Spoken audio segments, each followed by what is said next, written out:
요한계시록 15장 2절 3절 말씀입니다.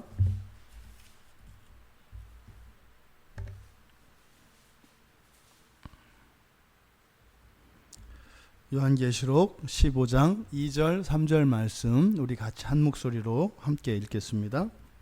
또 내가 보니 불이 섞인 유리바다 같은 것이 있고 짐승과 그의 우상과 그의 이름의 수를 이기고 벗어난 자들이 유리 바닷가에 서서 하나님의 검은고를 가지고 하나님의 종 모세의 노래 어린 양의 노래를 불러 이르되 주 하나님 곧 전능하신 이시여 하시는 일이 크고 놀라우시도다. 만국의 왕이시여 주의 길이 의롭고 참되시도다. 아멘. 2절에서 3절 상반절까지 하나님의 종 모세의 노래 어린 양의 노래를 불러 이르되 여기까지 살펴보고 뒤에 그 노래에 대해서는 다음 주에 우리가 살펴보도록 하겠습니다. 그래서 2절과 3절 상반절 이긴 사람들이라고 하는 제목으로 설교하려고 합니다. 이긴 사람들. 요한이 목격한 것을 기록하고 있습니다. 또 내가 보니 요한이 본 것은 성경을 보니까 불이 섞인 유리바다 같은 것 그것을 보았습니다. 그리고 이기고 벗어난 자들을 보았습니다. 그리고 그들이 들고 있는 하나님의 검은고 이렇게 세 가지를 요한이 목격했습니다. 지금 여기서 요한이 목격한 이 세 가지 그것을 우리가 살펴보려고 합니다. 그리고 이긴 자가 의미하는 것이 무엇인지 그리고 지금 요한이 목격한 그 장면을 여기에 서술한 목적이 또 무엇인지 그것을 우리가 함께 살펴보려고 합니다. 그것은 요한이 목격한 그 내용들 실제적으로 계시록의 전체의 말씀을 기록한 목적은 우리들을 위한 것이죠. 더 나아가서 나를 위한 것입니다. 공동체적으로는 교회를 위한 것이고 또 시간과 역사적으로는 이 시간 이 시대를 향하여 주시는 말씀이고 또 공간적으로는 한국과 우리 교회에 주시는 말씀이고 또 좀 더 구체적으로는 나에게 주시는 말씀입니다. 그 사도 요한이 이 말씀을 기록한 그 목적이 우리들 모두에게 그렇게 성취되어지고 그 말씀을 따라 요한이 그렇게 원하였던 그 구원의 일들 하나님의 은혜를 누리는 일들이 우리 모두에게 이루어지기를 바랍니다. 첫 번째로 요한이 목격한 것을 불이 섞인 유리바다 같은 것이라고 얘기했습니다. 뭐라고요? 불이 섞인 유리바다 같은 것. 그러니까 유리바다 같은 것이라고 했어요. 그러니까 여러분들이 무엇을 보았을 때 제가 뭘 봤는데요. 무엇 같았어요. 이렇게 얘기할 때는 정확하게 그것을 묘사할 수 있다는 얘기예요? 없다는 얘기예요? 없다는 이야기예요. 다른 것을 비유를 들어서 이야기할 때는 정확하게 그것을 설명할 수 없을 때 비유를 통해서 이야기합니다. 그래서 비유는 좀 더 정확하고 명확하게 가르쳐주는 역할을 합니다만 사실은 그게 실체인 것은 아니지요. 그러니까 요한이 불이 섞인 유리바다 같은 것 이렇게 얘기한 거예요. 그러니까 요한이 목격한 것을 성경으로 기록했는데 처음에 이렇게 기록할 때 요한이 표현할 수 있는 방법은 이게 다였습니다. 그냥 불이 섞인 유리바다 같았다. 그러니까 여기에 사용된 명사가 유리 있고요, 불이 있고요, 바다가 있습니다. 그러면 얼마든지 바다나 유리나 그리고 불이라고 하는 이 명사를 조합해서 설명할 수 있었을 텐데 요한은 그를 설명할 수가 없었던 거예요. 그러니까 요한이 지금까지 이 세상을 살면서 보았던 그것들과는 달랐던 겁니다. 근데 지금 여기서 왜 요한이 이렇게 뭐 같은 이라고 했을까? 이거는요, 보통 바다는 뭐죠? 우리가 말하는 바다는 무엇을 바다라고 합니까? 물이 고여 있는 곳이에요. 물이 고여 있는 곳을 바다라고 해요. 첫 창조에서도 창조하시고 하나님께서 이렇게 나누실 때 육지와 바다로 나누시잖아요. 그때 바다는 어떤 의미였어요? 물이 고여 있는 곳이에요. 그러니까 물이 고여 있는 곳을 바다라고 합니다. 그런데 문제는 요한이 봤는데, 요한이 본 그것은 이 바다라고 하는 것이 물로 차 있는 게 아니라 뭘로 차 있는 거예요? 예, 불과 유리로 차 있는 거예요. 근데 이렇게 많은 것, 그러니까 무한히 많은 것이 이렇게 모여 있는, 그러니까 무한히 많은 물이 모여 있는 것을 바다라고 합니다. 그러니까 물이 모여 있는 것이 바다이기도 합니다만, 어떠한 동질의 것이 엄청 많이 있는 것도 뭐라고 해요? 바다 같다, 이렇게 얘기한단 말이에요. 그러니까 유리와 그리고 이 불이 한데 어우러져 있는데 그게 뭐와 같았다는 거예요? 바다와 같았다는 거예요. 사실은 이렇게 얘기를 해도 저도 잘 상상이 안 돼요. 유리는 고체입니까? 액체입니까? 고체란 말이에요. 그럼 여러분들도 지금 상상을 할 때 뭐 이렇게 서로 다르게 생각할 수 있어요. 그러니까 유리가 바다를 이루었다 할 때 그냥 뭐 북극에 있는 얼음과 같이, 완전히 얼어붙은 얼음과 같이 유리 한 덩어리로 되어 있는, 그래서 뭐 딛고 설 수 있는 그런 바다를 상상할 수도 있고, 아니면요 조각난 유리들을 상상할 수도 있어요. 근데 어쨌든 유리가 어떤 거예요? 무지 많은 거예요. 그게 한 덩어리였는지 여러 덩어리였는지는 몰라요. 그런데 이 바다의 구성 성분이 뭐다? 유리라는 거예요. 그러니까 유리 바다라고 한다 이 말이에요. 유리 바다. 그러니까 이런 걸 본 적이 있어요, 없어요? 없어요. 우리말 속담, 우리도 사자성어로 사람들이 많이 모였을 때 뭐라고 해요? 인산인해 그러잖아요.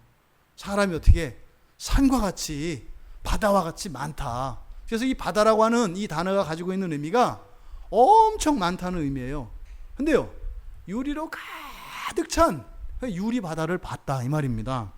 그런데 거기에 물 대신 유리만 있었던 것이 아니라 거기에 무엇과 무엇이 함께 있어요? 불꽃이 있다고요. 불꽃이. 여기에 불이 섞인 유리 바다 그랬잖아요. 그러니까 유리가 무수히 많은데 거기에 또 뭐가 있어요? 불. 그러니까 우리가 상상할 수 있는 것은요, 불이 막 이릉이릉 합니다. 근데 거기에 유리로 가득 찬 곳이고, 유리니까 투명하잖아요. 그런데 거기에 불꽃이 막 이는 거예요. 지금 여기서 요한이 본 이것이 처음에는 이렇게 같은이라고 하는 직유법을 썼어요. 불이 섞인 유리바다 같은 것, 정확하지 않았기 때문에. 그래서 이것이 이렇게 막 어떤 바다일까? 우리들 한번 생각을 해보시죠. 여러분 생각이 지금 이런 바다, 이렇게 불타고 있는 유리바다가 있다면 그 바다는 좋은 곳일 것 같으세요? 별로 안 좋은 곳일 것 같으세요? 별로 좋지 않을까요? 전 거기 있고 싶지 않을 것 같아요. 이 이미지 자체가. 그러니까 지금 요한이 묘사하고 있는 이 장면은 이 요한계시록에서 이 바다에 대한 개념, 이것을 또 우리에게 하나의 정보를 주는데, 앞에 요한계시록 4장에서 보좌 앞에 펼쳐진 바다가 있었어요. 보좌 앞에. 그 바다는 어떤 바다였어요? 수정 같은 유리 바다였어요. 수정 같은. 그러니까 거기는 불이 없어요. 그냥 맑고 투명한 수정과 같은 유리 바다였거든요. 그런데 지금 여기는요, 그 수정과 같은 유리 바다가 아니라 무슨 바다예요? 불꽃이 이런거리는 유리 바다예요. 요한계시록에서 세 종류의 바다가 언급됩니다. 첫째로는 첫 번째 창조에서 지금 우리가 살고 있는 이 시대의 이 바다, 물이 고여 있는 그 바다, 그 바다는 계시록에서 심판의 대상으로 나타납니다. 그래서 그 물바다가 있고, 물로 이루어진 바다가 있고, 또 두 번째로는 이 유리바다예요. 근데 이 유리바다도 둘로 나뉜다. 이렇게 불꽃이 이른거리는 그런 바다가 있고, 수정과 같은 그런 투명한 그런 바다가 있고, 그래서 요한계시록에서는 크게 세 종류의 바다가 나와요. 그런데 요한계시록 21장에 가면 새하늘과 새 땅이 나타납니다. 새하늘과 새 땅이 나타나면서 더 이상 바다가 있다 없다? 없다 이렇게 얘기를 해요. 그런데 이때 더 이상 바다가 없다 할 때 그 바다는 어떤 바다겠어요?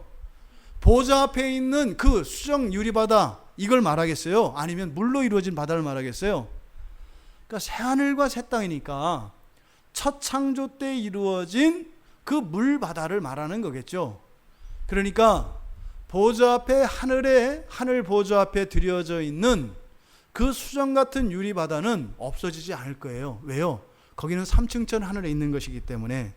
그래서 계시록에서 그 종말 이후에 사라질 그 바다라고 하는 것은 현재 땅과 육지로 분할되어져 있는, 물이 고여 있는 그 바다, 그 바다는 더 이상 없다는 거죠. 정확히는 이야기하지 않습니다.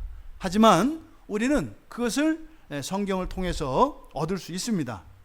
자, 어찌하였든 지금 여기서 요한이 목격한 바다는 불과 불이 섞여 있는 유리 바다입니다. 그러면 이 유리 바다라고 하는 성격은 그러니까 뭐예요? 첫 창조의 바다가 아니라 새하늘과 새 땅에서 있는 그 바다는 그렇게 유리 바다인가 보다. 이건 우리가 성경을 통해서 알 수 있어요. 근데 그 가운데에서 불이 섞여 있는 이 유리 바다 할 때 보좌 앞에 있는 수정과 같은 그 유리 바다와는 구별되어지는 의미다 이 말이죠. 그러니까 뭐예요? 요한이 지금 보고 있는 이 바다의 성격을 나타내는 것이 불입니다. 불. 그럼 성경에서 불이 의미하는 것은 뭘까요? 첫째로는 심판이에요. 심판. 불이 의미하는 것은 심판입니다. 그런데 구약에서 레위기에서 나오는 이 불, 그 불은 어떤 개념이에요? 정화하는 것입니다. 태우는 겁니다. 그래서 심판의 불이나 그 정화하는 불이나 불의 목적은 똑같습니다. 모든 불결과 죄악들을 완전히 정화시키는 역할을 하는 게 불이에요. 그러니까 사실은 그 불에 태워질 입장에 있는 죄인들의 입장에서는 불은 가장 두려운 것입니다. 그래서요, 마지막에 그 죄인들이 갈 곳이 어디예요? 꺼지지 않는 그 유황불에 들어간단 말이에요. 불은 싫단 말이죠. 그런데 원래적으로 이 불이 가지고 있는 목적은 뭐예요? 정화시키는 것이기 때문에 어떻다? 선하다, 악하다? 선하다라는 거예요. 불은 선해요. 왜요? 악조차도 태워서 정화시키기 때문에 불은 선하다 이 말이에요. 오죽하면 불을 숭배하는 이런 배화교 같은 게 있잖아요. 그래서 고대로부터 이 불은 사람들에게 신성시됩니다. 신화에서도 불은 신에게 속한 것으로, 이 세상 사람들에게 오면 안 되는 거룩한 것으로 여김을 받잖아요.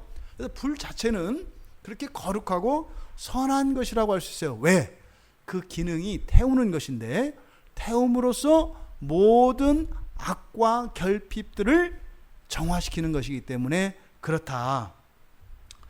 마태복음 3장에 보시면 그 침례 요한이 두 종류의 침례에 대해서 이야기해요. 제가 세례의 명칭을 사용하지 않고 가급적이면 침례를 사용한다고 그랬어요. 왜 그러죠? 이단적인 게 아니라 성경에 있는 말을 바로 잡으려고 하는 거라 그랬어요. 성경에 쓰인 말은 세례라고 써있지 않고 뭐라고 써있어요? 침례라고 써있다 이 말이에요. 침례를 세례로 바꾼 게 언제예요? 중세교회에서 바꾼 거예요. 중세교회에서 사제들이 그냥 금대야에다가 물을 떠다가 준단 말이에요. 그러니까 아마 사제들이 물을 싫어했나 봐요. 침례를 주려면 물속으로 들어가야 되니까 옷 버리고 이래서 품위가 좀 떨어지니까 그랬는지 모르겠어요. 그래서 정확한 명칭은 침례예요. 여러분, 우리는 오직 성경만을 따르기로 한 사람들입니다. 우리가 성경을 통해서 참된 그 진리가 발견되면 우리들은 바꾸어 가자고요. 그래서 심지어는 오늘날 그 말씀 보존학회라고 하는 그 킹제임스 버전만 진짜 하나님 말씀이고, 지금 우리가 보고 있는 이 개역 개정이나 새번역 이런 거는 다 마귀의 책이다 이렇게 가르치는 사람들이 있어요. 이제 그 사람들이 이 침례를 가지고 굉장히 강조하거든요. 세례라고 하는 것은 중세 잘못된 그 교회의 잘못을 계승하는 것이기 때문에 세례라는 이 말은 쓰지 말고 침례를 써야 된다. 그 말이 맞을까요? 틀릴까요? 전 맞다고 보는 거예요.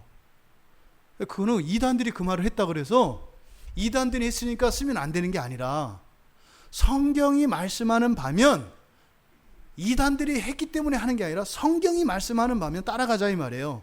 그래서 우리는 침례라는 말을 성경적으로 쓴다 이렇게 말씀을 드렸어요. 세례는 뭐라 그랬죠?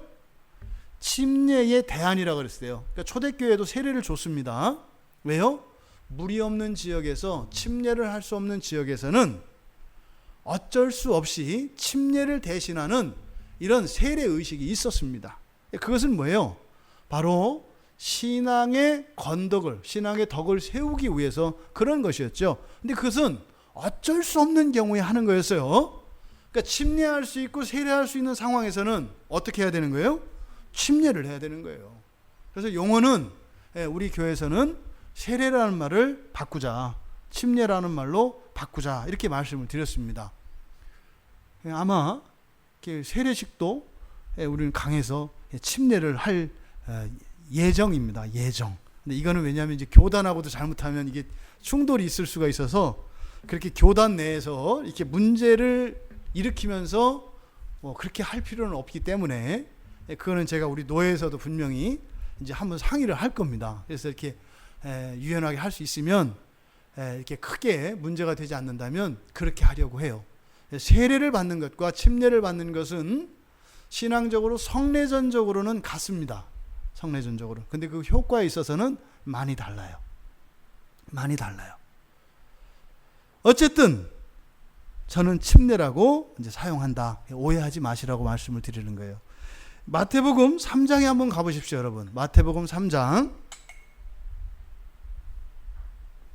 11절과 12절을 보면 여기가 침례 요한이 세례에 대해서 선포하는 자리예요. 이게 지금 우리말 성경에서 번역이 정확히 되지 않은 부분입니다.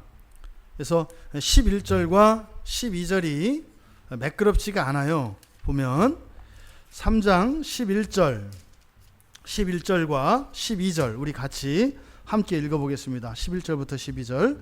나는 너희로 회개하게 하기 위하여 물로 침례를 베풀거니와 내 뒤에 오시는 이는 나보다 능력이 많으시니 나는 그의 신을 들기도 감당하지 못하겠노라. 그는 성령과 불로 너희에게 침례를 베푸실 것이요 손에 키를 들고 자기의 타작마장을 정하게 하사 알곡은 모아 곳간에 들이고 쭉정이는 꺼지지 않는 불에 태우시리라. 11절과 12절이 연결이 잘 안 되잖아요. 그죠? 연결이 잘 되세요? 지금 침례를 주는 장면이에요. 그러니까 세례 요한이 주는 자신이 주는 침례와 예수 그리스도께서 오실 그 침례가 다르다 이렇게 얘기를 해요. 그렇죠? 그래서 요한이 주는 이 침례는 무엇을 도구로, 무엇을 수단으로 해서 침례를 준대요? 물로 준대요. 물로. 강에 들어가서 침례를 하잖아요. 그런데 여기서 장차 오실 일은 바로 그리스도를 의미하는데 그리스도께서는 침례를 주시는데 어떻게 주신대요? 무엇과 무엇으로? 성령과 불로 주신대요. 그런데 요한은 자기가 물속에 들어가서 이렇게 침례하는 그것을 목적이 뭐라고 이야기를 합니까? 11절에서 회개라 그래요. 그러니까 침례를 받는 것은 무엇을 의미한다? 회개를 의미한다는 거예요. 회개를. 그러니까 침례받지 않은 회개한 사람은 있을 수 있다 없다? 없다라는 거예요. 없다라는 거예요. 여기서 말씀하는 의도는 무엇이죠? 침례를 받을 기회가 있는데 침례를 받지 않는 것을 말해요. 침례를 받을 수 있는 그 현장에 있는데도 침례를 받지 않는 사람이 있다면 그 사람은 온전히 회개한 것으로 볼 수 있다 없다? 없다라는 거예요. 이게 성례입니다. 성례라고 하는 것은 사람에 의해서 선택되어질 수 있는 게 아니에요. 내가 할까 말까? 이것을 사람이 결정하는 게 아니에요. 부득이한 경우들이 있습니다. 예를 들어서 전신마비가 된 환자예요. 침상에서 누워서 지낸단 말이죠. 병원을 떠날 수가 없어요. 침대를 떠날 수가 없어요. 그런 사람이 예수를 믿었어요. 그럴 때 이 사람들이 세례를 받을 수 없는, 이 침례를 받을 수 없는 그런 경우들이 있을 수 있단 말이에요. 또 전쟁터에서 죽기 직전에 예수 그리스도를 믿는 사람들 있잖아요. 그 사람들은 어쩔 수 없이 그 성례전에 참여할 수 없는 경우들이 있다고요. 있어요. 그러니까 이 성례 자체가 우리들을 구원하고 우리의 죄를 씻어주고 우리를 회개케 하는 그것은 아니지만, 그런 성례전이 무시되어지며 또 동시에 이런 회개가 완성되는 일은 있을 수 없다라는 거예요. 근데 어쨌든 요한이 주는 이 침례는 회개의 침례라고 이야기를 합니다. 그러니까 그 침례의 성격이 뭐라는 거예요? 회개한대요. 회개는 뭐죠? 시간적으로 어디에 속한 거예요? 회개는 과거에 속한 것을 그 침례받는 그 순간에, 즉 과거에서 침례받는 그 시간까지 단절을 의미하는 거죠. 이제 그 이후로는 새로운 삶을 의미하는 거잖아요. 그러니까 과거와의 단절을 의미하는 것이 회개입니다. 그러니까 요한이 물로써 하는 이 침례는 과거와 현재와 미래의 시간을 놓고 볼 때 과거에서 현재까지라고 볼 수 있다 이 말이에요. 이해되시죠? 그러면요, 침례받은 이후, 다시 말해 회개한 그 이후로 그 순간부터 미래의 영역까지는 요한에게는 권세가 있다 없다? 없다는 거예요. 그래서 어떻게 된다고요? 그리스도를 통해서 다시 침례를 받아야 된다고요. 근데 그는 물에 들어가서 다시 한다는 게 아니죠. 그때는 어떻게 침례를 받는다고요? 성령과 불로써 받는데요. 성령과 불로써 받는데요. 그러니까 성령과 불로써 받는다라고 하는 것은 앞에 요한의 침례를 회개의 침례라고 한다면 그것은 칭의적인 측면이라고 볼 수 있겠죠. 모든 과거의 죄가 사라지니까, 죄가 없는 상태가 되니까 의롭게 되잖아요. 근데 그 순간이죠. 그리고 나서 또 죄를 지면 더럽혀져요, 안 더럽혀져요? 더럽혀지잖아요. 그러니까 그 뒤에 그 죄가 없어야죠. 계속 의롭게 되어 가야죠. 그렇죠? 그러니까 근데 문제는 침례를 받고 난 이후에 죄를 또 져요, 안 져요? 또 진다 이 말이에요. 그러면 그 뒤에 짓게 되는, 흔히 말해서 우리가 그걸 자범죄라고 합니다. 세례를 받고 난, 우리 침례를 받고 난 뒤에도 우리들이 죄를 져요. 근데 그 죄들을 우리가 또 정화시키는 일이 필요하다 이 말이에요. 무엇으로 해요? 성령의 능력으로 하는 거죠. 성령의 능력으로. 근데 문제는 그런 불결의 요소들이 분명히 정화되어야 하죠. 그때는 무엇으로 된다는 거예요? 불로 된다는 거예요. 예수를 믿기 이전까지 있었던 이 모든 그 죄에 대한 회개는 무엇으로 이루어진다? 물로 침례받는 것으로 이루어진다. 이게 이제 요한의 가르침이에요. 하지만 있잖아, 너희들이 침례를 받아서 지금까지 지었던 죄를 다 회개하고 용서받았다고 치자. 근데 앞으로도 너희들이 완전히 거룩해서 죄를 안 짓는 것은 아니거든. 계속 죄를 짓게 되는 것이거든. 그래서 어떻게 해요? 또 그 죄들을, 앞으로 짓게 될 그 죄들에 대해서도 정화시킬 필요가 있다 없다? 있다는 거예요. 그것을 바로 요한은 그리스도께서 주실 성령과 불로 받는 침례다, 이렇게 얘기했다 이 말이에요. 이 부분에 대해서는 나중에 다시 살펴보기로 하고, 지금 여기서 다루고자 하는 것은 바로 불의 의미입니다. 그러니까 이 불이라고 하는 것은 바로 어떤 의미예요?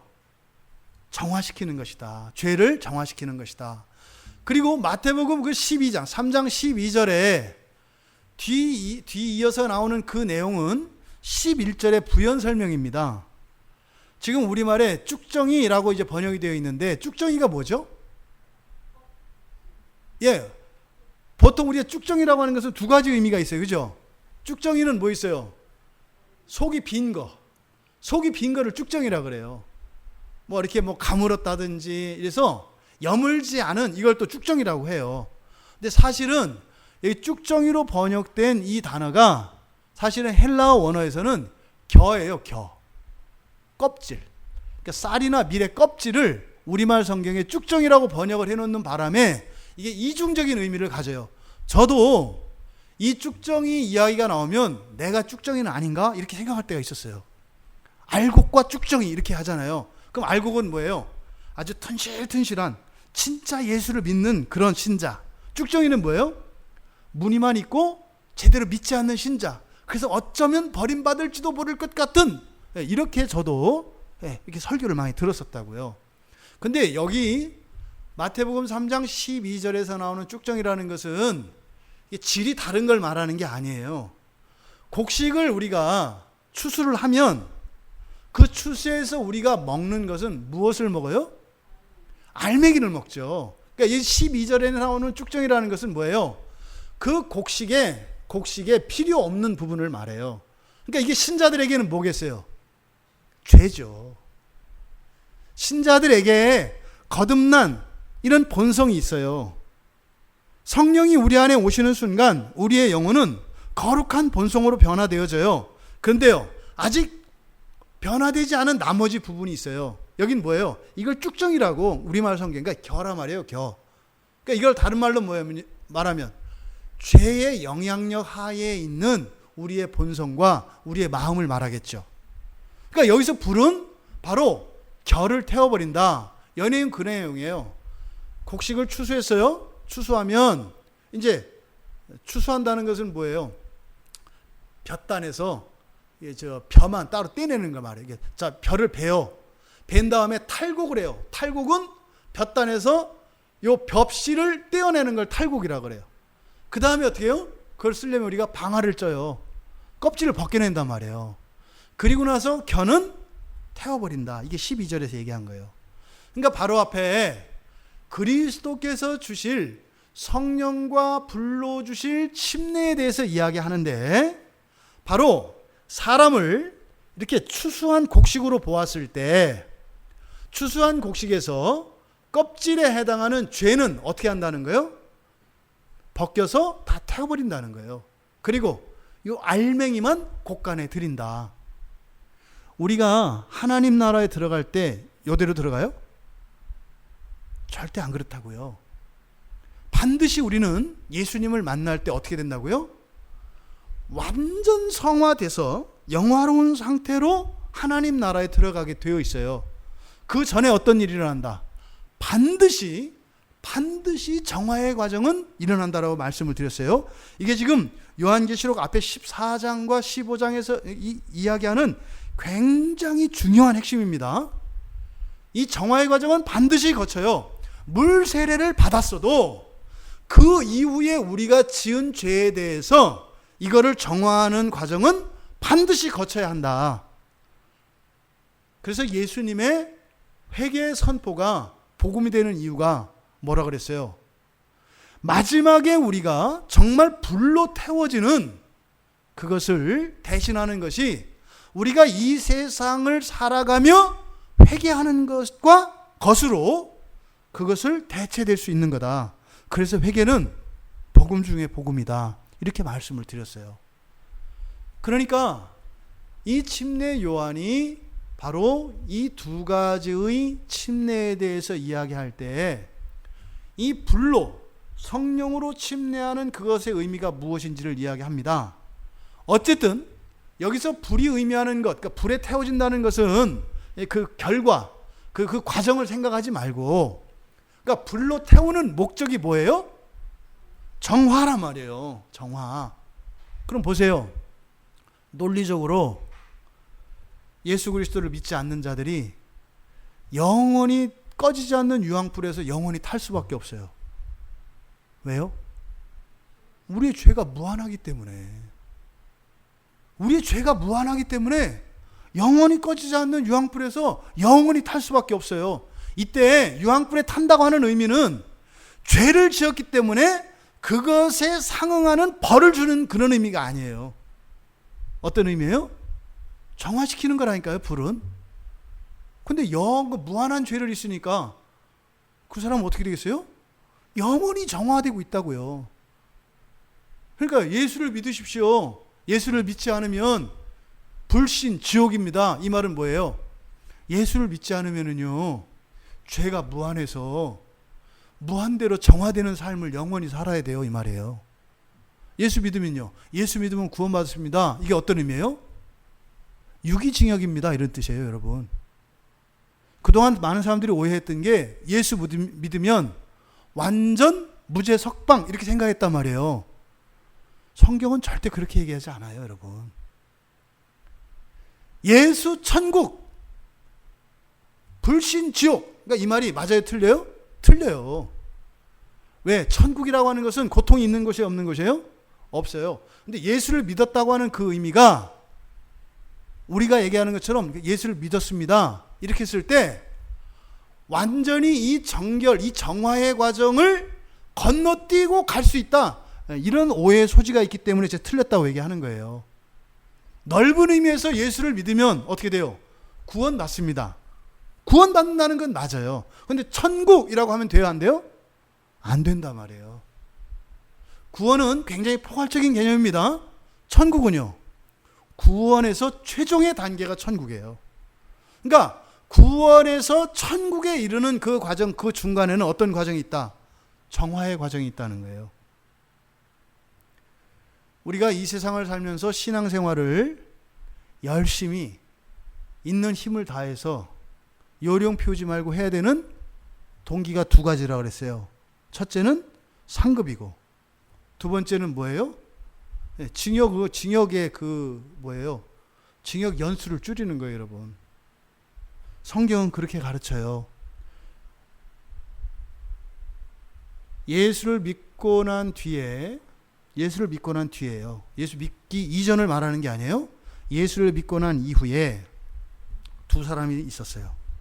한 사람은 50개의 죄를 졌어요. 예를 들어서 한 사람은 예수를 믿고 난 뒤에, 침례를 받고 난 뒤에 50개의 죄를 졌어요. 한 사람은 100개의 죄를 졌어요. 둘 다 이 50개의 죄와 100개의 죄에 대해서 사는 동안 온전히 회개하지 않았어요. 3명을 해야 되겠네요. 또 한 사람이 150개를 지은 사람이 있다고 쳐요. 그런데 150개의 죄를 지은 사람이 온전히 회개했어요. 사는 동안. 그리고 하나님의 용서를 경험했어요. 그 사람이 죽었어요. 150개의 죄를 졌지만 회개하고 죽었어요. 예수님이 오셨어요. 이 사람은 어디에 참여해요? 첫째 부활에 참여한다고 그랬어요. 왜요? 회개의 과정을 통해서 다 씻겼기 때문에 훗날 정화의 과정을 거칠 필요가 없다 이 말이에요. 근데 죄를 50개만 짓고 100개 졌어. 그러니까 덜 졌잖아요. 이 두 사람이 천국에 가기 전에는 반드시 중간에 거치는 과정이 있다고 그랬어요. 어떻게 되는 거예요?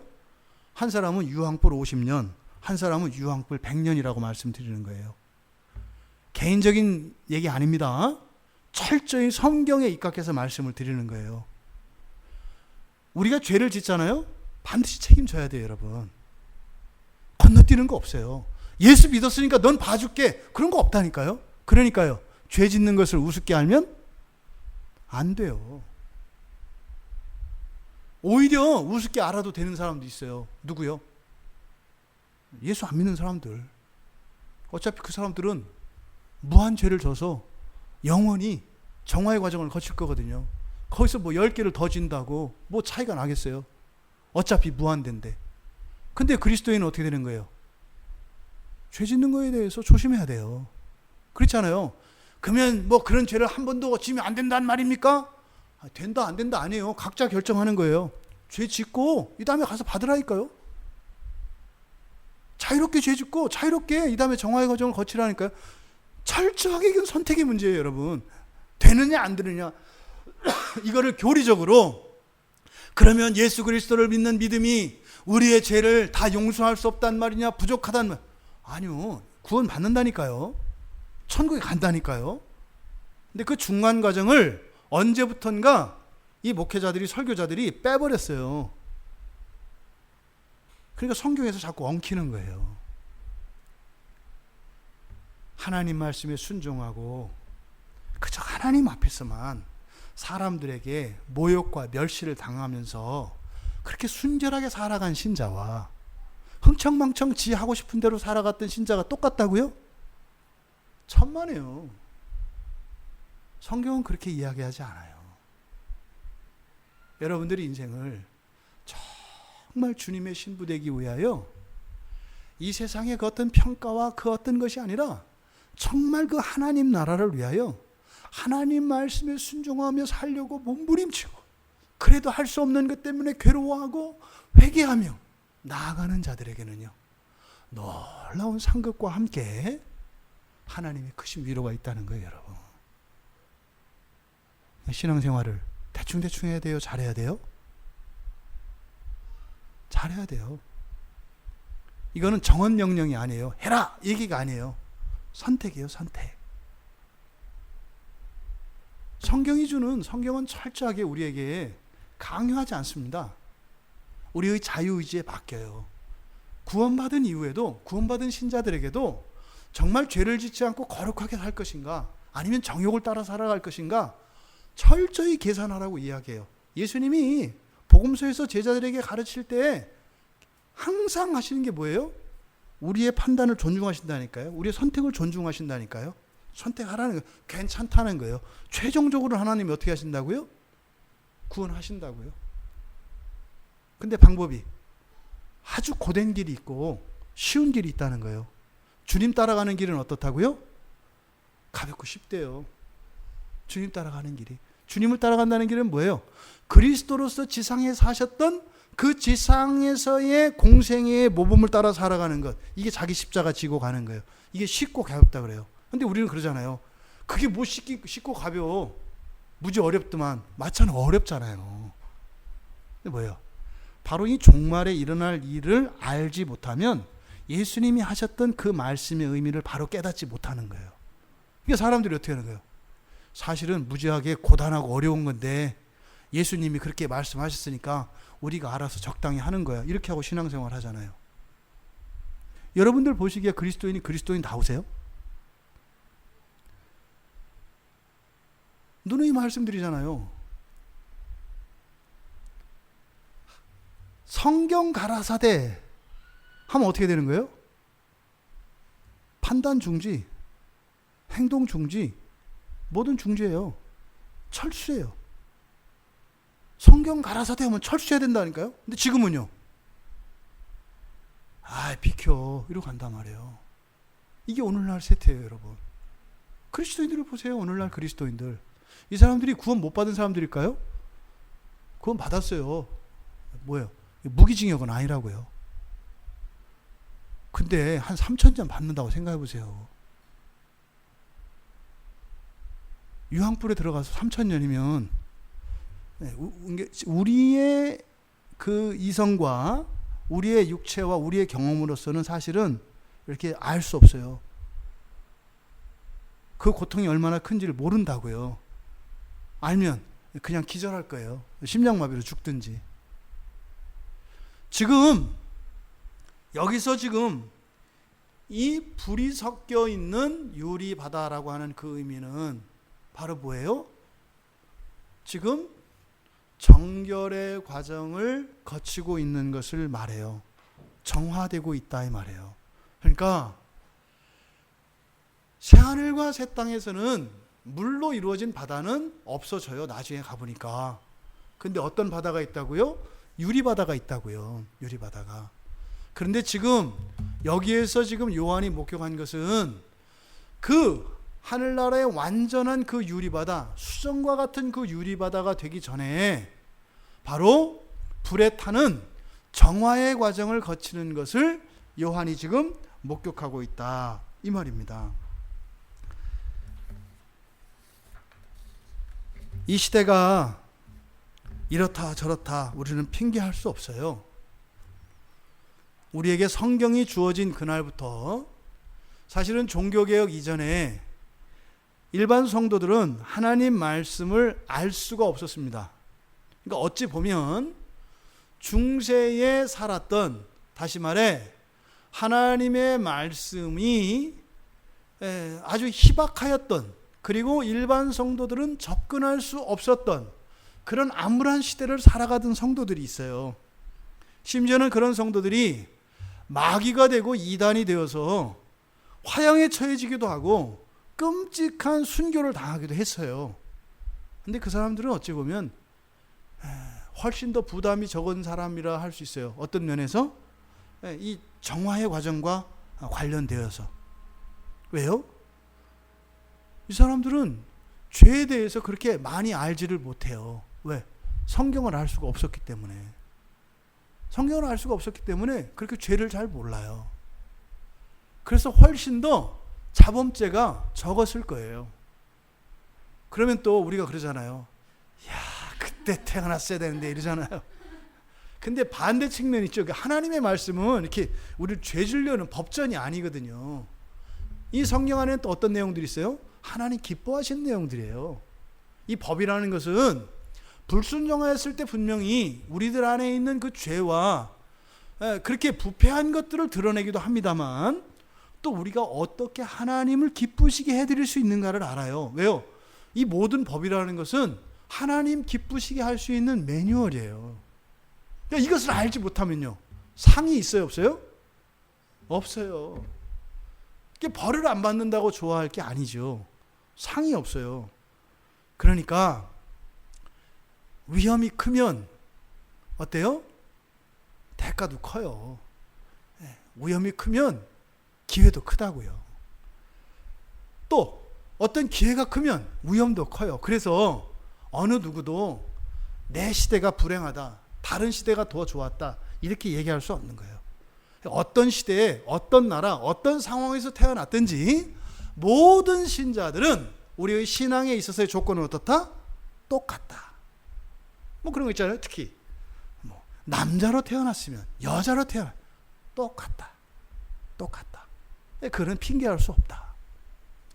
지금 여기서 바로 정화되어져 가고 있는 그 유리바다, 이 유리바다를 보고 있는 요한, 그리고 그것을 기록한 목적이 뭐겠어요? 다시 한번 우리들에게 무엇의 중요성을 다시 한번 이야기하고 싶은 것일까요? 회개에 대해서 말하는 거예요. 여러분, 믿음으로 우리는 구원해 왔습니다. 회개 없는 믿음이 가능할까요? 소용없습니다. 또 믿음 없는 회개가 가능할까요? 소용없습니다. 회개와 믿음은 떨어질 수가 없는 거예요. 이걸 합쳐서 뭐라 그래요? 회심이라고 얘기하잖아요. 회심이라고. 그러니까 회개와 믿음은 분명히 다른 기능을 해요. 근데 사실은 하나죠. 구원이라고 하는 측면에서. 그래서 이 회개와 이 믿음이라고 하는 이것은 우리를 온전한 구원에 이르게 합니다. 그래서 지금 불타고 있는 유리바다에 대한 계시를 우리들에게 사도 요한이 가르쳐 줌으로써 이 땅을 살아가는 신자들이, 다시 말해 신자들이 이 세상을 살아가는 동안 가장 복된 것이 있다면 하나님을 기쁘시게 하는 것과 하나님께 지은 죄를 뭐 하는 거다? 회개하는 것이다. 봤다는 거예요. 요한이 봤다는 거예요. 우리들이 이 정화의 과정에 대한 몰 이해로 말미암아 오늘날 교회들이 이상해진 거예요. 오늘날 심지어는 성화를 강조하는 그런 목회자들조차도 이 정화의 과정에 대해서는 이야기하지 않습니다. 왜요? 성도들이 싫어해요. 그냥 성화와 관련된 책이나 읽고 그냥 말 잘 듣고 열심히 일하고 그러면 되는 것이냐 이야기를 해요. 마음속에 있는 그 죄의 문제는요, 반드시 회개해야 돼요. 회개하지 않으면요, 정화의 과정이 있다고요. 이것이 지금 우리 한국교회 안에 회복되어져야 되는 중요한 하나님의 말씀이라고 생각을 합니다. 그래서요, 회개의 복음이 너무나 중요한 이 시대입니다.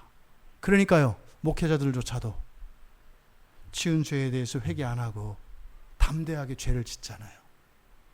왜 그럴까요? 정화의 과정을 모르기 때문이에요. 본인들이 알고 선택했다면 뭐 어쩔 수 없어요. 근데 모르고 선택하는 것이라면 죄가 가중될 것입니다. 누구에게? 저희 같은 목회자들에게 그 죄가 분명히 가중될 거라고 믿습니다. 저는 그 죄 가중되지 않아요. 왜요? 전했으니까.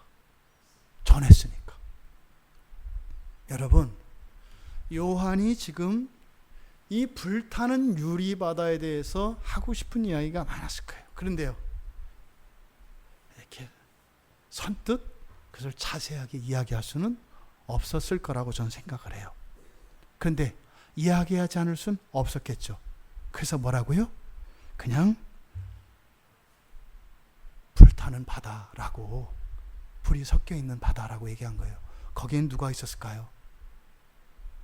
이 세상 사는 동안 나 예수 믿어요 하면서 건들건들 살던 사람들, 나 예수 믿어요 이렇게 하면서 하나님 알기를 우습게 알았던 사람들, 나 예수 믿어요 이렇게 하면서 성경 말씀을 알면서도 순종하지 않았던 사람들, 거기서 정화의 과정을 거치고 있었을 거예요. 저는 그 이야기를 뺐다고 생각을 해요. 왜요? 뒤에 계속 나오니까. 지금 여기서 이긴 자들, 성경에 보면 그 불이 섞인 유리와 바다 같은 것이 있는데, 그것을 설명하고 있는 이유가 바로 뒤에 있는 이기고 벗어난 자들 여기에요. 지금 여기에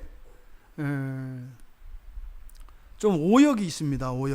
오역이라기보다는 좀 의역한 것 같아요. 지금 우리말 성경에 보면 불이 섞인 유리바다 같은 것이 있고 짐승과 그의 우상과 그의 이름의 수를 이기고 벗어난 자들이 유리바다 가에 서서, 뒤에 보니까 2절 끝에 뭐라고 되어 있어요? 여기는 앞에서는 2절의 상반절에서는 유리바다 같은 것 그랬죠. 같은 것 그랬잖아요. 근데 뒤는 뭐라 그랬어요? 정확하게 유리바다라고 해요. 그러니까 앞에서는 유리바다 같은 것이라고 흐린 이유가 뭐라 그랬어요? 요한은 상상할 수 없었던 것이었고 본 적도 없었던 것이었다. 그래서 유리바다 같은 것이라고 이야기를 했다, 이렇게 말씀을 드렸어요. 근데 뒤에 가서는 정확하게 뭐라고 해요? 유리바다라고 한다 이 말이에요. 그러니까 바로 유리바다가 있어요, 새하늘과 새 땅에는. 그런데 그 유리바다가 있는데 이기고 벗어난 자들이 어디에 서 있대요? 유리바다 가에 서서. 지금 우리말 성경에서 이게 의역한 거예요. 왜 이렇게 의역을 했는가 가만히 생각을 해보니까, 지금 앞에서 나온 불이 섞인 유리바다, 이거를 심판으로 해석을 한 거예요. 심판 받는 거로 해석을 한 거예요. 그래서 어떻게 해요? 이긴 자들은 거기에 있으면 돼야 안 돼요? 안 되잖아요. 그래서 바다 가에 서 있다 이렇게 얘기하는 거예요. 이해되세요? 근데 여기에 사용된 전치사는 가가 아니에요. 영어 on이에요. on. 바다 위에 서 있다고요. 근데 이 유리바다, 이 불이 섞인 유리바다에 이긴 자가 서 있다고 하니까 심판 가운데 서 있는 게 되잖아요. 그러니까 이게 뭐예요? 조직신학적으로, 교리적으로 잘 안 맞으니까 요거를 이렇게 옆으로 빼서 옆에다 붙인 거예요. 그래서 바다 가에 서 있다. 그러니까 심판 아래 있지는 않다 이 말이죠. 의역한 거예요. 또 하나의 의역이 그 앞에 그겁니다. 이기고 벗어난 자들이라고 번역되어 있잖아요. 여기는 이렇게 두 단어가 아니에요. 그러니까 이긴 것과 벗어난 것, 이게 두 개의 수식어로 되어 있는데, 헬라어 성경에는 이렇게 되어 있잖아요. 그냥 승리한 자들이에요. 승리한 자들. 그러니까 승리한 자들이 어디에 있었다? 바로 불이 섞인, 그러니까 불타는 유리바다 위에 있었다, 이렇게 얘기한단 말이에요. 그 위에 있었다. 그러니까 바다 위와 바다 아래는 정화의 과정을 거치는 것과 거치지 않는 것. 그런데요, 같은 공간상에 서 있죠. 위만 아래일 뿐이지, 그렇죠? 그러니까 신자는 똑같이 신자다 이 말이에요. 근데 신자가 정화의 과정을 거치는 자들이 있고 거치지 않는 자들이 있다라고 하는 것을 요한은 여기서 강조하려고 하는 거예요.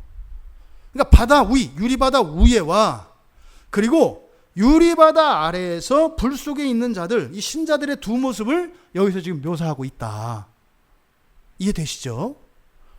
그러면 위에 있는 자들, 그러니까 유리바다 아래에 있어야 되겠어요? 위에 있어야 되겠어요? 위에 있어야 되겠죠. 그러니까 요한이 지금 이야기하고 싶은 게 바로 요거다 이 말이에요. 바로 이긴 자들, 승리한 자들, 그들을 봤다 이거예요. 불타는 유리바다를 봤는데 거기에 사실은 누구를 본 거예요? 두 종류의 신자를 본 거예요. 한 종류의 신자는 정화의 과정을 거칠 필요가 없는 신자들이 있었고, 정화의 과정을 거쳐야 되는 신자들이 있더라 라고 하는 얘기를 하고 싶은 거죠.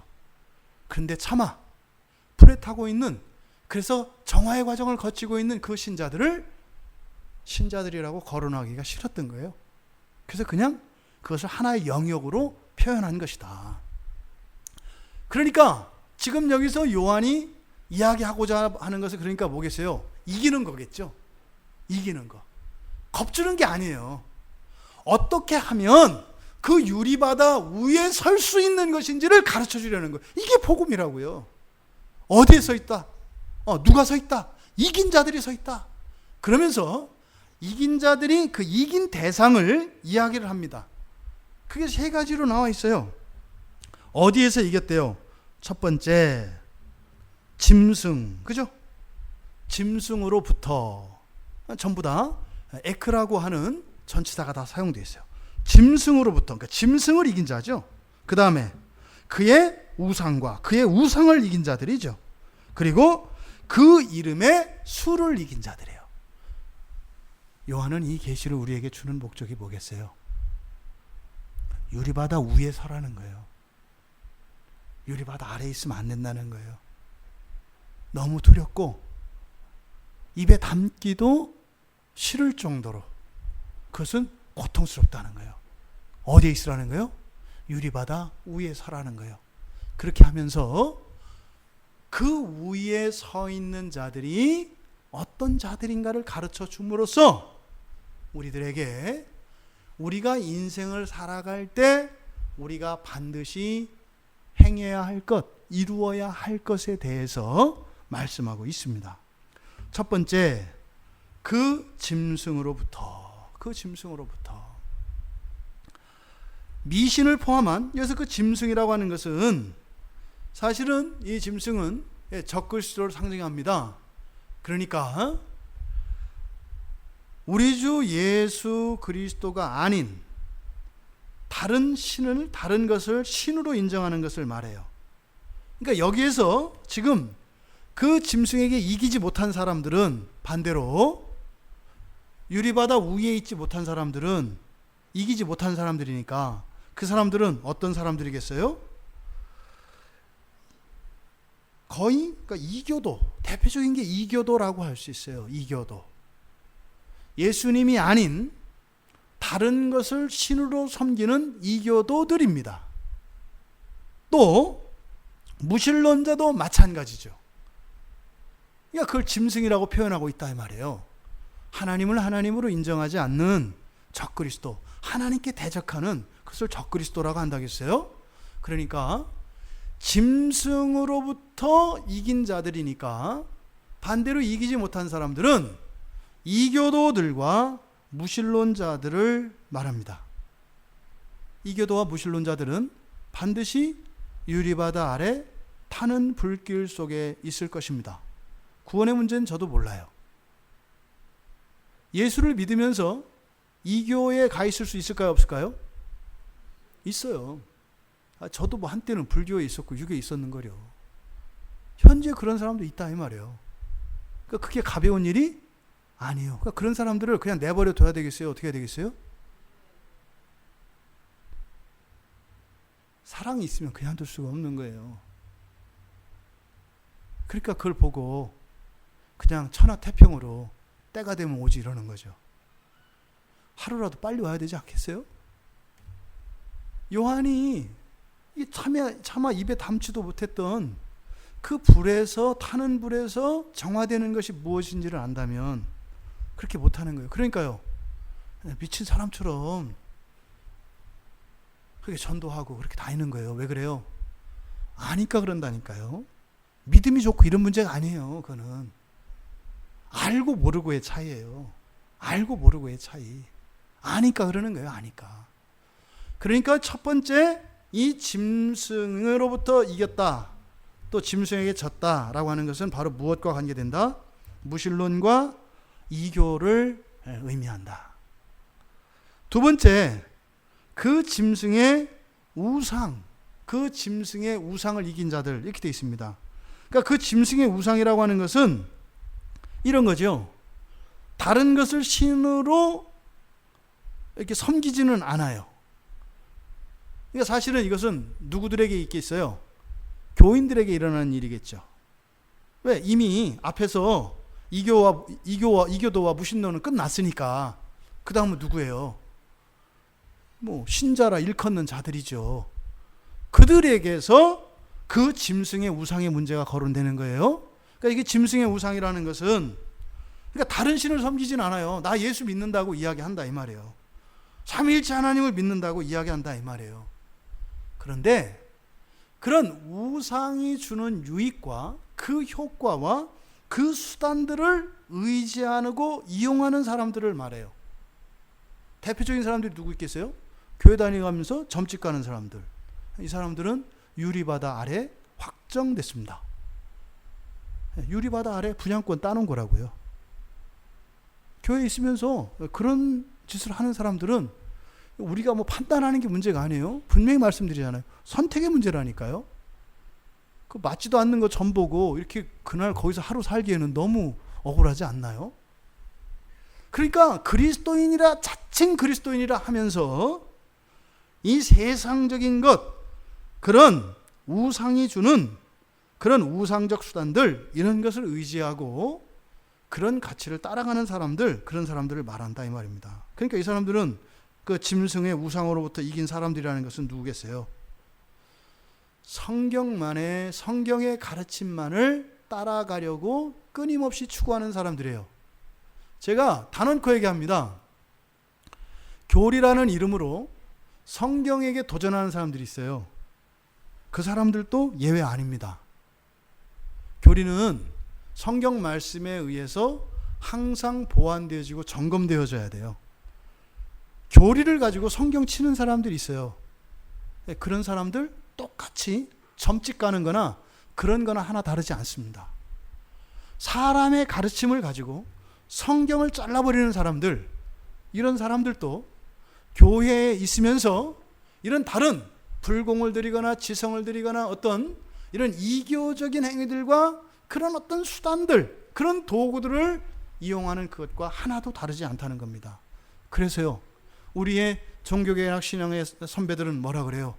오직 성경. 왜 오직이라 그래요? 왜 오직이라 그래요? 성경에서 한치라도 벗어나면 두렵기 때문에 그래요, 여러분. 적당히 봐 넘기고 이럴 수 있는 게 아니라고요.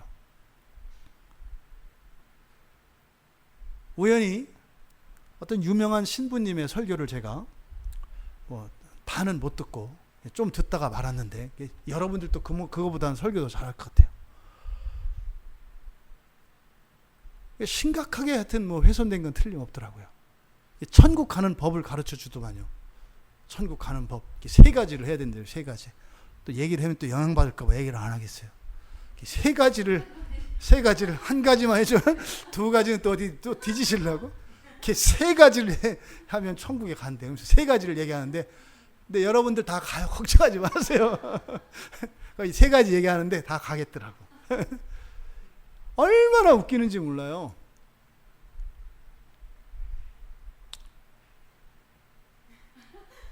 아래에 있을 것 같아요. 아래에 있을 것 같아요. 성경을 마음대로 이리저리 꺾고 그러면 안 돼요. 두렵다니까요. 두렵다니까요. 어제 우리 공부하는데 우리 그 신학교 동기 목사님 중에서 굉장히 거의 탑이었던 목사님이거든요. 얼마나 부담되겠어요. 성경 공부하는데 와서 참관을 하겠대요. 참. 그래서 그냥 이제 진심으로 이제 저보다 이제 연배가 이제 더 위인데 진심인 걸 알기 때문에 그래서 그냥 이제 같이 했었거든요. 이제 어제 공부 끝나고 나서 그 얘기를 했어요. 형님, 제가 자꾸 성경 말씀이 더 두려워져요. 설교하는 것도 두려워지고, 말씀을 내가 제대로 전하는가 두려워지고. 이제 그 형님도 이제 똑같은 얘기를 하더라고요. 그렇게 하면서 이제 같은 고민을 했던 거예요. 이제 그분은 이제 구약에서 히브리어에서 시작을 했고, 저는 신약에서 이제 헬라어에서 시작을 했고, 이제 말씀을 바로 알아야 되겠다는 그 부분에서 똑같은 생각을 가지고 이제 그렇게 이제 해 오셨더라고요. 여러분, 우리의 삶과 신앙의 유일한 표준은 성경밖에 없어요, 여러분. 오직 성경밖에 없어요. 그러니까요, 성경을 아는 일에 힘써야 합니다. 힘써야 합니다. 바로 하는 일에 힘써야 합니다. 그리고요, 이 성경 있잖아요. 그냥 이렇게 막 단어 바꿔가지고 개정판에서 책 팔아먹으려고 하지 말고, 진짜로 지금 오역되어 있는 이런 것들 바로 잡아야 돼요. 그런 건 안 잡고 뭐 이상한 거 엉뚱한 것들만 받고 이런 행위하면 안 되고요. 그러니까 맨 처음에 이렇게 성경 번역하는 그 GBT라고 하는 성경 번역 선교회가 있잖아요, 그렇죠? 거기는 성경이 없는 곳에 성경을 번역해요. 그 다음에 원래 성서공회라고 하는 단체가 있어요. 우리 성경에 보면 다 성서공회라고 찍혀 있죠. 성서공회라고 하는 것은 어떤 곳이냐면 성경의 판권을 가지고 있는 곳이에요. 성경에 대한 말하자면은 저작권, 발행할 수 있는 권리를 가지고 있는 것이 성서공회예요. 전 세계적인 기관입니다. 그럼 성서공회가 해야 되는 일은 뭐냐면, 일단 GBT에서 그 선교사님들이 성경이 없던 그 나라에 일단 초벌 번역을 해 놓으면, 그 다음에 성서공회에서는 어떻게 되는 거예요? 그 성경을 원전에 가깝도록 끊임없이 개정판을 내야 되는 거예요. 이게 성서공회가 해야 되는 일이에요. 근데 그 일들을 열심히 하고 있는지 모르겠어요. 잘 하기를 바라요. 우리나라도요, 그렇게 해나가야 돼요. 근데 그거는 성서공회라고 하는 그 단체만 그런 책임이 있는 것이 아니라 우리들에게 있어요. 우리 신자들에게. 그렇다고 여러분들한테 지금 헬라어 히브리어 배워서 번역하라는 게 아니죠. 교회적으로는 누구에게 있겠어요? 목회자들에게 있어요. 목사들에게. 설교하는 목사들에게 설교를 하기 위해서 설교 준비를 할 때 본문을 봐야 되니까, 그렇게 하면서 이 성경을 하나씩 바로잡아가는 이런 노력이 있어야 돼요. 여러분 아세요? 개혁주의 아시죠? 개혁주의자가 어떤 사람들을 개혁주의자라고 하는지 아세요? 개혁주의자들의 공통점이 뭘까요? 개혁주의자는 굉장히 다양해요. 스펙트럼이 굉장히 넓습니다. 개혁주의자의 공통점이 뭘까요, 여러분? 이제 그런 어떤 이념 말고, 가치 말고, 그런 개혁주의자라고 하는 그 목회자들, 신학자들의 공통점이 뭘까요? 원어 성경을 보는 사람들이에요. 개혁주의자의 공통점은 원어 성경을 보는 사람들이에요. 원어 성경을 보지 않는 사람들은 개혁주의자가 아니에요. 무늬만 개혁주의자인 거죠. 이런저런 교리책들과 사람들이 쓴 원서책을 보는 사람들을 개혁주의자라고 말하지 않아요. 오늘날 개혁주의자라고 하는 사람들이 대부분, 한국의 개혁주의자라고 하는 대부분의 사람들의 공통점이 뭐냐면 책 좋아하는 사람들이에요. 성경 말고. 원어 성경을 봐야 일단 개혁주의자라고 하는 범주 안에 그 끝에 걸치는 거예요. 그러면서 어떻게 돼요? 성경 전체를 신약과 구약을 넘나들고 본문에서 사건과 사건을 넘나들면서 성경을 성경으로 해석해낼 수 있는 사람들, 이 사람들이 진정한 정통 개혁주의자예요. 어떤 신학자들의 라인을 따라가는 사람들이 정통 개혁주의자가 아니라 참으로 성경을 통해서 하나님의 말씀을 길어낼 수 있는 사람들이에요. 그래서 우리는 조심스럽지 않을 수 없어요. 그렇지 않은 사람들이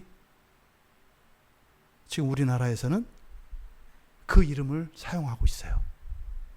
진짜 개혁주의자들은요, 앞에 없어요. 개혁주의자라는 것은 어떤 의미예요? 성경의 사람들이고 성경이 말씀하면 모든 것을 중단하고 성경을 따라가는 사람들, 이 사람들을 개혁주의자라고 합니다. 그런 의미에서 여러분들은 진정한 개혁주의자이심에 틀림없습니다. 만약에 여러분들이 하나님의 말씀을 따라 순종하고 그렇게 나아가기를 원한다면 여러분들은 이 시대의 개혁주의자들이고, 그렇다면 500년 전에 그 종교개혁의 그 가치와 그 정신, 그 생명력은 여러분들을 통해서 지금도 꽃이 피워지고 있고 열매가 맺힌다는 것을 저는 믿습니다. 여러분, 이 종교개혁의 유산은 버려야 할 것들이 있습니다만 우리가 반드시 붙잡아야 될 것은 바로 그것입니다. 하나님의 말씀만을 유일한 진리로 삼는 것, 그것을 따라 살아갈 수 있는 우리가 되길 바라요. 그런데 신학이, 교리가, 교단이, 교파가 우상이 되어버렸습니다. 그래서 형제가 형제를 가르고 죽이고 찢는 일들이 지금 수천 년 동안 계속되고 있습니다. 다른 양상으로요. 다 그 사람들의 명분은 무엇이에요? 정통신앙을 하기 위하여라고 하는 똑같은 기치를 들고 서로 죽이고 분열하는 일들이 교회 역사 속에서 계속되어 왔습니다. 이것이 그 짐승의 우상입니다. 교회 안에 가장 심각한 것은 바로 이러한 것입니다. 성경이 아닌 다른 것을 우리 신앙의 기준으로 삼으려고 하는 것. 그러니까 짐승의 우상으로부터, 짐승의 우상을 이긴 사람은 어떤 사람들이라고 하겠어요? 신앙의 도리를 따라 살아가려고 하고 또 오직 하나님의 말씀만을 따라 살아가려고 하는 사람들을 말하겠죠.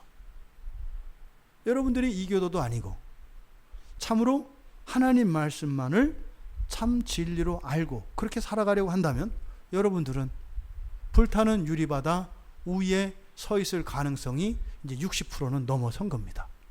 마지막 세 번째, 그 짐승의 이름의 수로부터 이긴 사람들이에요.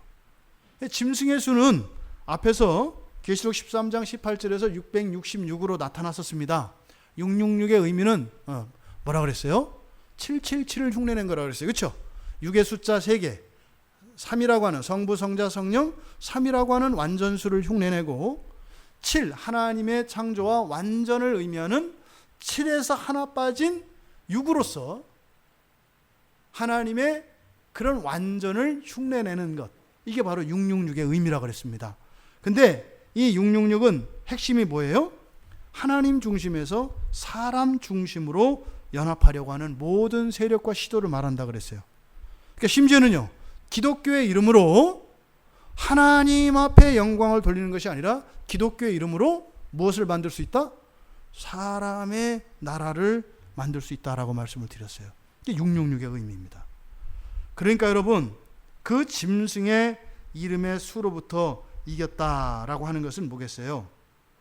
하나님에 대한 지식과 특별히 관련되어 있습니다. 이 666은 하나님을 왜곡시키는 거예요. 그리고요, 하나님 자리를 사람이 차지하려고 하는 거예요.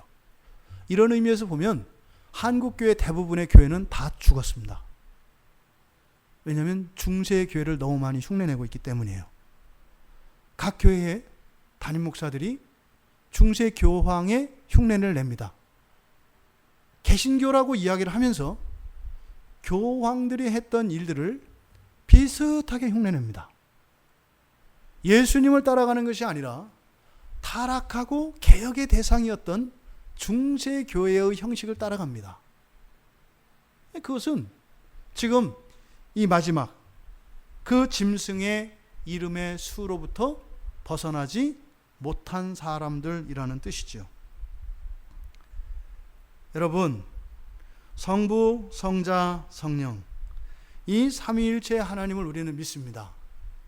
그 어느 것도 훼손되어서는 안 됩니다. 하지만 여러분, 삼위일체 하나님은 오직 예수 그리스도를 통해서만 우리들에게 계시되어지는 지식이고, 예수 그리스도를 통해서만 우리가 알 수 있는 지식입니다. 사실은 삼위일체 하나님, 삼위일체 하나님이라고 하는 이 교리의 핵심은 예수가 참 하나님이고 참 사람이시다라고 하는 것이에요. 교회 역사를 보면 이 삼위일체 교리가, 삼위일체 교리가 유행할 때가 있어요. 막 유행할 때가 있어요. 그때가 언제냐면 예수님에 대한 신성과 인성에 대한 이해가 한쪽으로 치우칠 때였습니다. 예수님에 대한 신성과 인성에 대한 이 양성에 대한 이 지식이 균형을 이루면 삼위일체 이야기가 나오지 않아요. 그냥 예수 그리스도에 대해서만 이야기를 해요. 그럼 아무 문제 없거든요. 그런데 예수 그리스도의 신성을 이렇게 좀 부풀리려고, 인성은 좀 약화시키고 신성을 부풀려고 하거나, 또 신성을 좀 약화시키고 인성을 좀 부각시키려고 하면 이때 반드시 일어나는 현상이 뭐냐면 삼위일체 이야기를 많이 해요. 삼위일체 교리는 반드시 알아야 합니다. 그런데 대부분 삼위일체 교리를 이야기하는 사람들의 설교를 듣거나 가르침을 보면 예수가 약해요. 한쪽으로는 초월적인 존재이신 성부 하나님, 그래서 추상적이고 신비적인 그 성부 하나님, 초월자로서의 하나님을 자꾸 드러내는 경향이 있는가 하면, 또 하나는 인성으로서의 예수 그리스도 역할, 그건 뭐겠어요? 성령이죠. 예수님이 일하셨잖아요, 사람으로. 그러니까 예수님이 하시는 일은 하나님의 성부, 성자, 성령, 삼위 하나님의 그 각 위의 특성으로 보면 일하시는 분은 성령이라고요. 그러니까 일하는 쪽으로 또 이렇게 갑니다. 예수 그리스도는 삼위일체 하나님에 대한 완전한 지식입니다. 성자만 진짜다 이렇게 얘기하는 게 아니에요. 예수 그리스도에 대한 온전한 지식 안에 삼위일체 하나님에 대한 온전한 이해가 있습니다. 제가 가끔 봐요. 삼위일체 하나님 이야기하는 분들 보면 식사기도 하는데도 삼위일체 하나님의 이름으로 기도해요. 예수님의 이름만 기도하면 안 된다는 거예요. 뭐겠어요? 예수님에 대한 이해가 왜곡되어 있기 때문에 그래요. 예수님이 하나님이세요. 예수님이 하나님이시라고요. 또 어떤 사람들을 보면은요, 붕붕 뜨는 얘기해요. 온갖 수식어들과 형용사들을 막 사용해요. 막 영광, 찬양, 거룩, 지존, 단어들을 들으면 우리가 어떻게 돼요? 막 가슴이 벅차요. 근데 뭐 얘기하는지 몰라. 하나님은 영이셔서 보이지 않아요. 추상의 하나님이 아니에요. 하나님은 피와 살로 이 땅을 사셨던 하나님이세요. 이걸 잊으면 안 돼요. 이 시대가 지금 삼위일체가 유행하는 시대예요. 그건 뭐예요? 우리의 신앙이 균형을 잃었다는 뜻이에요, 여러분. 우리들 자신을 봅시다. 우리들에게는 그 예수 그리스도의 영광과 그 예수 그리스도의 겸손과 그 사랑과 공의에 대한 온전한 이해가 있습니까? 없다면 여러분들이 알려고 하십니까? 알려고도 안 하고 잊지도 않고, 그럼 어떻게 된다고요? 유리바다 아래, 유리바다 아래. 사도 요한은 이긴 자들이 이 세 가지에서 이겼다고 이야기해요. 결코 세상적으로 엄청난 일들을 했다거나, 엄청난 은혜의 체험이 있었다거나, 엄청 그들의 삶이 거룩하고 경건해, 이렇게 이야기하지 않아요. 어쩌면 사람들이 보기에는 별 볼 일 없는 사람이었고 간신히 그냥 자기 신앙 하나 간신히 지키며 살았던 사람일 수도 있어요. 사람들한테 존경받고 인정받았던 그런 사람들 이야기하지 않아요. 순교하고 이렇게 사도들처럼 오직 주의 일만 했던 사람들 이렇게 이야기하지 않아요. 여러분, 여기에서 제시되어진 짐승을 이기고 짐승의 우상으로부터 이기고 그 짐승의 이름의 수로부터 이긴 사람들, 그 사람들 모두 되기 바랍니다. 그 그래서 그날에 불타는 유리바다 위에서 나를 구원하신 우리 주 예수 그리스도를 찬양할 수 있는 우리 모두가 되기를 주님의 이름으로 축원합니다. 말씀을 생각하며 우리 같이 기도하겠습니다.